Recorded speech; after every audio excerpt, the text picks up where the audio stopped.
Doggy says that lady is trying to get rid of Grandma.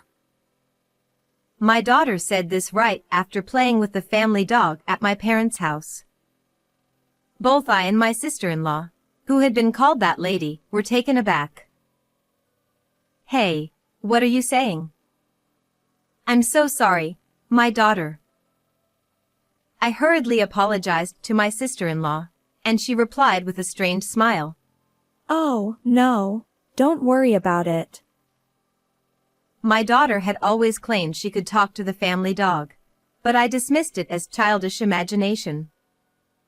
What I was more concerned about at that moment was not upsetting my sister-in-law, who lived with my mother and took care of her. That's incredibly rude, you know? I scolded my daughter, but she pouted and said, But Doggy really did say that. And then, as she continued speaking, her words shocked me even more. My name is Amelia. I'm currently raising my 5-year-old daughter. That day, I had brought her to visit my parents' house because I heard my mother was not feeling well. At my parents' house, my mother lives with my brother, his wife, and their pet poodle. My mother is never lonely with such a lively household. The house is in my mother's name. My father has already passed away, but he left behind enough wealth to ensure my mother is comfortable in her old age. By the way, the poodle my daughter claims she can talk to is named Max. We've had him since before I got married and moved out, so he must be over 10 years old by now. In human years, that would make him somewhere in his 50s or 60s. My daughter Kate adores Max and always looks forward to playing with him. This time was no different. While I was talking with my mother and sister-in-law, Kate was playing with Max. And then she suddenly made that outrageous statement about my sister-in-law trying to get rid of my mother. Carol, I'm so sorry. I'll make sure to talk to my daughter about this. I apologized profusely to my sister-in-law. Carol smiled awkwardly and said, Oh, no, it's fine. Don't worry about it. Although I sensed something off about Carol's response, I was more focused on dealing with Kate. Kate, you need to apologize to Carol. What you said was very rude. I scolded her. Kate, who had been laughing and playing with Max, suddenly got serious. But it's true. Doggy really said that. She pouted. And then she began to relay more shocking information she claimed to have heard from the dog. Listen, it's a secret. Kate whispered, making sure my mother and Carol couldn't hear. That lady is putting something weird in Grandma's food. What? Are you saying Carol is adding something to the food? I asked, bewildered. I don't really know. Doggy said there's a strange smell in Grandma's food, and every time it's there, Grandma feels sick. This revelation stunned me because my mother had been inexplicably ill and had been rushed to the hospital multiple times recently. Can Max tell when this happens? I asked Kate, half believing, half doubting. Kate seemed to ask the same question to Max and then said, Well, when it gets dark, and it's the day they serve meatloaf. Does Doggy know what meatloaf is? Doggy understands human words. He remembers because that lady always says, today's meatloaf day, every time. Kate continued talking to Max, and then she shared more disturbing information. On meatloaf days, the strange smell is always there, and it's getting stronger. Doggy says Grandma is getting weaker. The day before yesterday, lots of people came and took Grandma away. The day before yesterday. My mother had indeed been taken to the hospital by ambulance. The lots of people were likely the paramedics. This recent hospitalization was why I had come to visit. The hospital had done food allergy tests but found no cause, dismissing it as a coincidence. But this seems too coincidental to be random. Could Kate really be talking to the dog? But I still couldn't fully believe it. Then Kate continued. Doggy has something to say. Doggy heard Uncle and Aunt talking. They don't think a dog can understand human words, so they talk about everything in front of Doggy. And what did they talk about? I asked, growing more alarmed. Kate relayed that she had overheard them plotting something. They want Grandma's inheritance. What's inheritance? You mean inheritance? I gasped. A 5-year-old wouldn't know about inheritance. Could this strange story be true? My mother did have an inheritance from my father, enough to ensure her comfort in old age, including the house and land. But the idea that my kind sister-in-law would harm my mother was hard to believe. I felt confused and couldn't dismiss my daughter's story as mere fantasy. Doggy loves Grandma and wants to help her. Doggy wants you to do something. Kate pleaded. Help Grandma? Yes, we must help her. I decided, still skeptical but willing to trust Kate and Max. So, I just said earlier that lady was trying to get rid of Grandma, right? If we don't act fast, that lady might hide the evidence. I'm sorry, Doggy, for giving us away. Kate finally realized that because of her actions, her beloved Grandma is in danger, and she's now in tears. Is Grandma going to die? Kate asked, almost in tears. No, we'll make sure she's safe. I reassured her.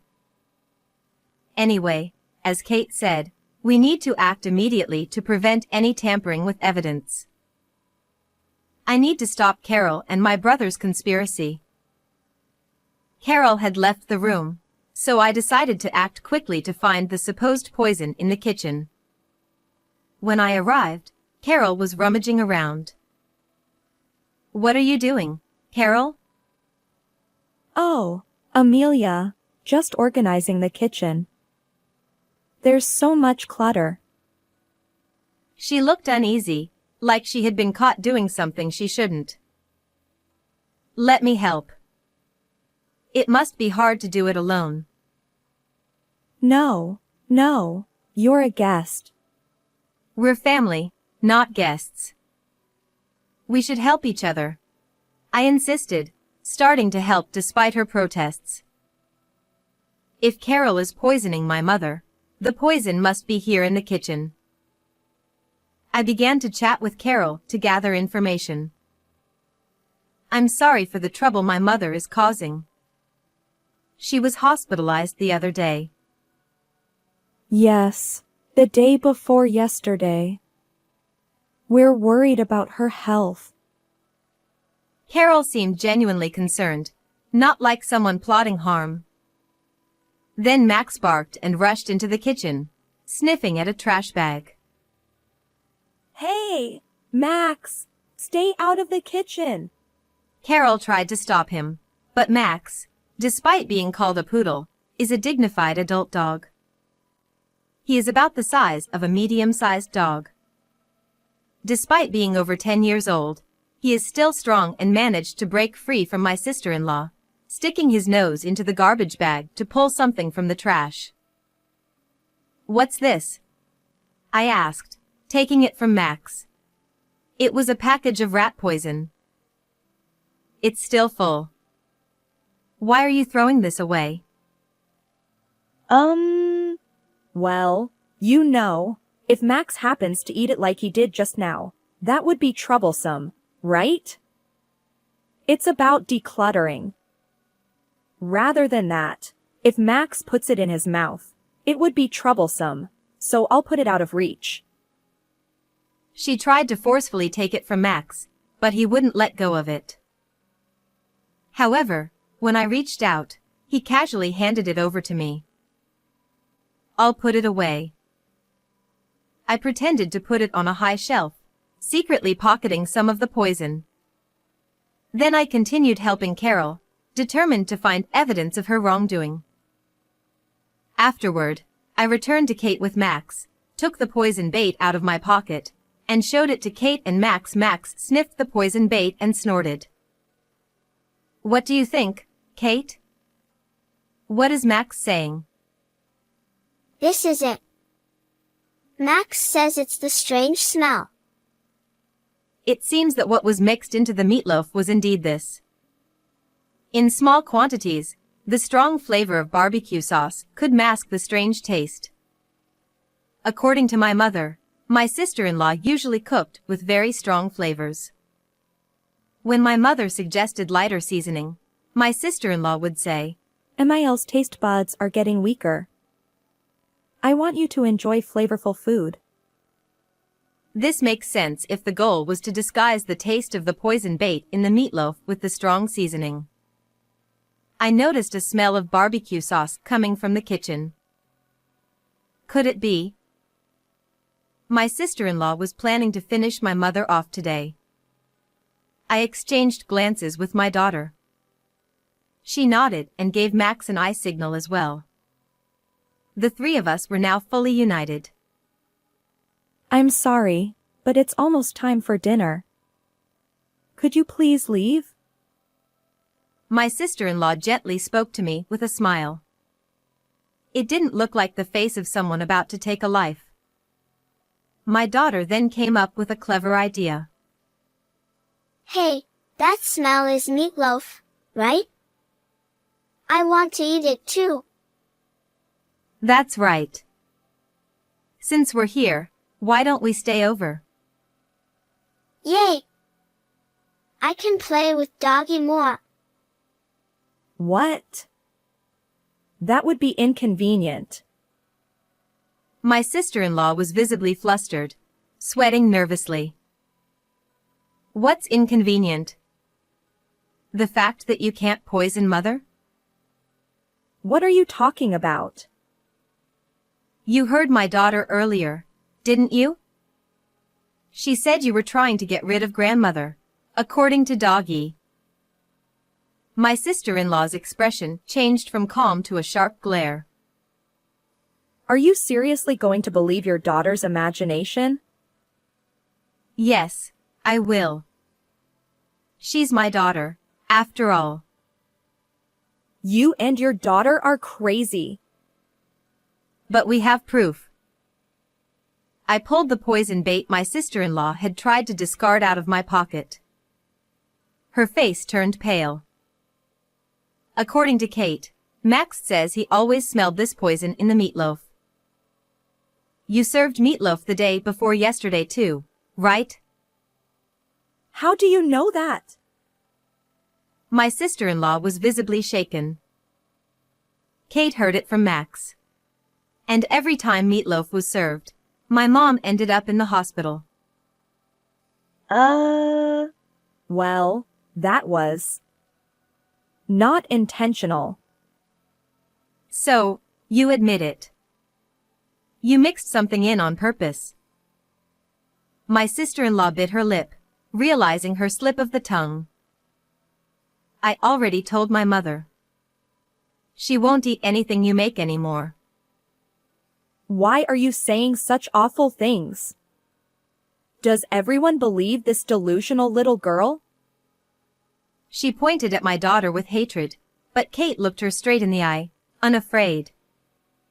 Max stood in front of Kate, growling protectively. My sister-in-law recoiled in fear.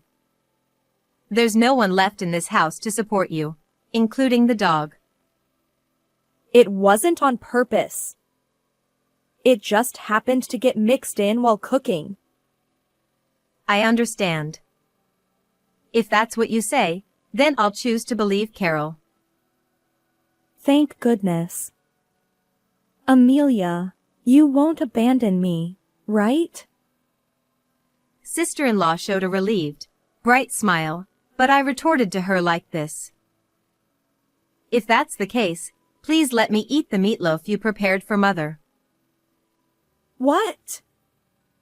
No, you can't do that. Why not? If it wasn't intentional, then there shouldn't be a problem today, right?